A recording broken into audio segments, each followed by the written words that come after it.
here we are.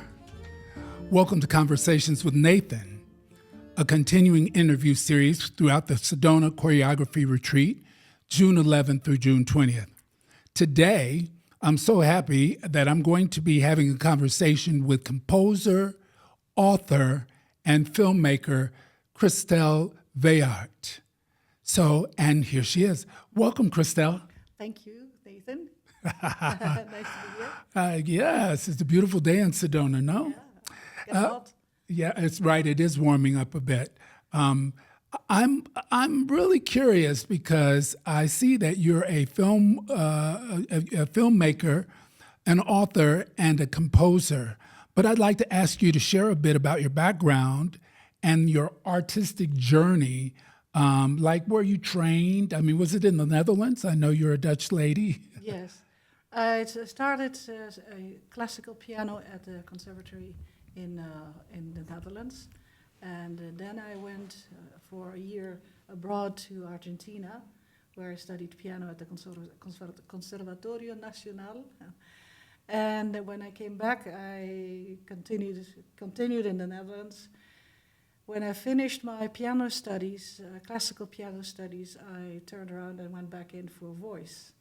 And so I studied voice for the next 7 years, something like that. And then I studied also voice in London and in Paris, and a little bit in Barcelona. That's my...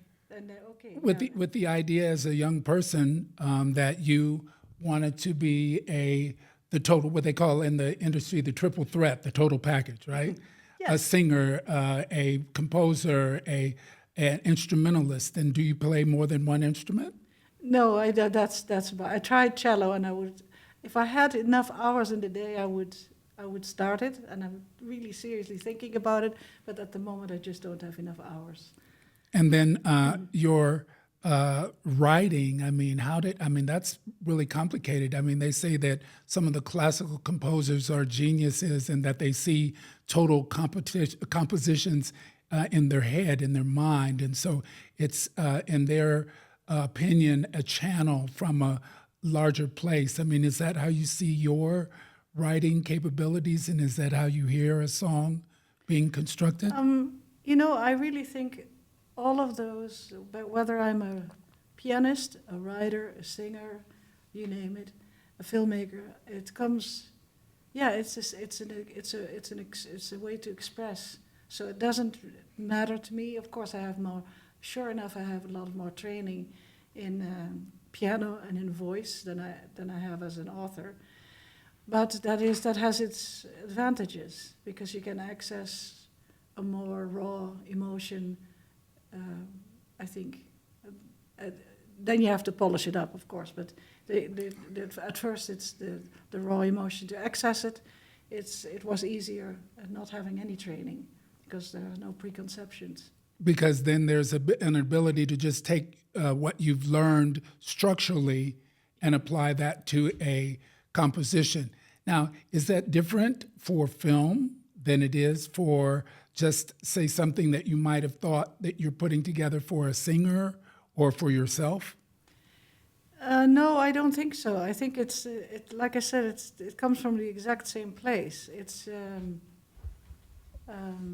I lost the question a little bit, sorry. Well, it's the way that you write and the way that you put a composition together, influenced by whether it's for film or whether it's just for a individual or for yourself, for example. Sure.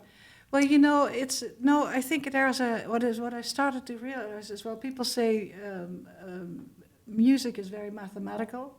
It is. It really is. And so I see structures in music, and I see those same structures. They apply to, there is you can have like a Western music, eight measures, and then you have to 4 measures, 8 measures, and then there's a new sentence coming up in music. But the same thing is applicable to visuals. After a certain amount of time, it's probably the same time frame. You want to see something else, or something else wants to happen.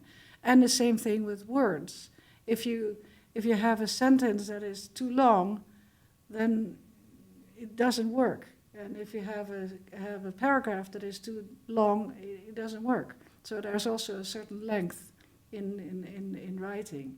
So it's not only influenced by the subject matter that you're writing for, it's influenced by the words or the concepts that you're trying to convey through music. Is that about right? Yeah, yeah.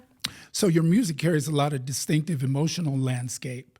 I mean, that is to say, you know, is it the sharps and the flats and the majors and the minors that you use? Like we get that foreboding when there's a scary scene, dun dun dun, or as a presentation part, dun da da da. Is there something in the chord progressions that specifically speaks to your writing process around how you use the different chords in illustrating musically the concepts that you want to illustrate?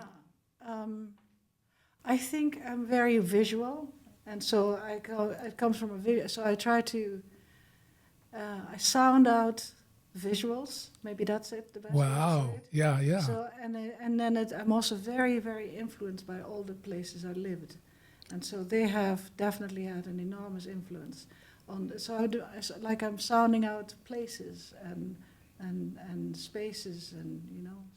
And what you feel is like And emotions, of course. the maybe, you know, like the bells in the town square that might give you a soundscape that is an association, like the waves on the beach, for example, that might influence your interpretation. Sure. And I think also I sang an enormous amount of songs as a classical singer. You sing in all kinds of different languages, which is another of my favorites, you know, just collecting languages. But the poetry that I had to master the song, you have to become one with the song. It's like a bit like an actor's work. It's like so you try to understand the poetry behind it. So I had the privilege of reading all these fantastic poems.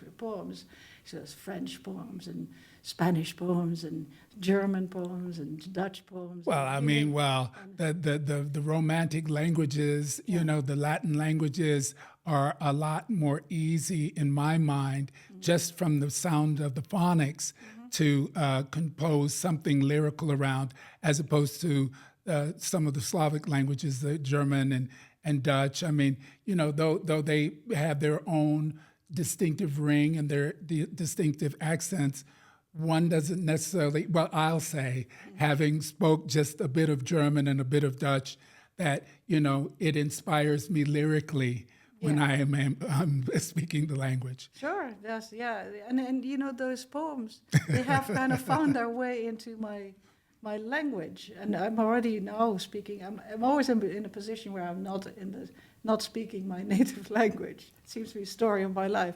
So which, again, like I said before with the writing, where I have no training, it allows me to be more free with it. Same thing with it. If it's not your language, then you can... You have a bit of abandon, and have a little... You can say it wrong, and then people laugh, and they think, oh, that... You come up with a word that is a new thing. Oh, that's a new one to the collection, you know, so... You know. That's exactly right. And so your influence from your environment kind of leads me into the next question I'd like to ask you, which is, so how did you get to Sedona, and why was Sedona so resonant with you, do you think?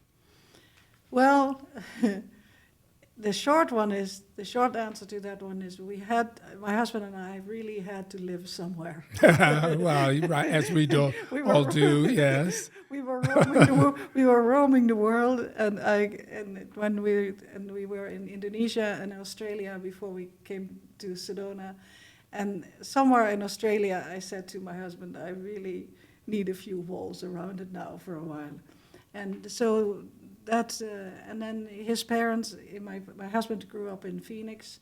His parents were aging, and they were needing us, and so Sedona, being an arts community, active arts community, spoke to me very much. and spoke to my husband, who's a biologist, and the landscapes spoke to him. And so we decided to come here. Oh, nice, nice. And so you've created this piece called Nostalgia.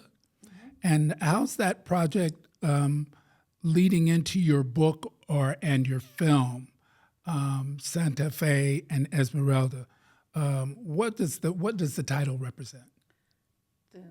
Santa Fe and Esmeralda. Santa Fe and Esmeralda. Santa Fe and Esmeralda are two crossroads.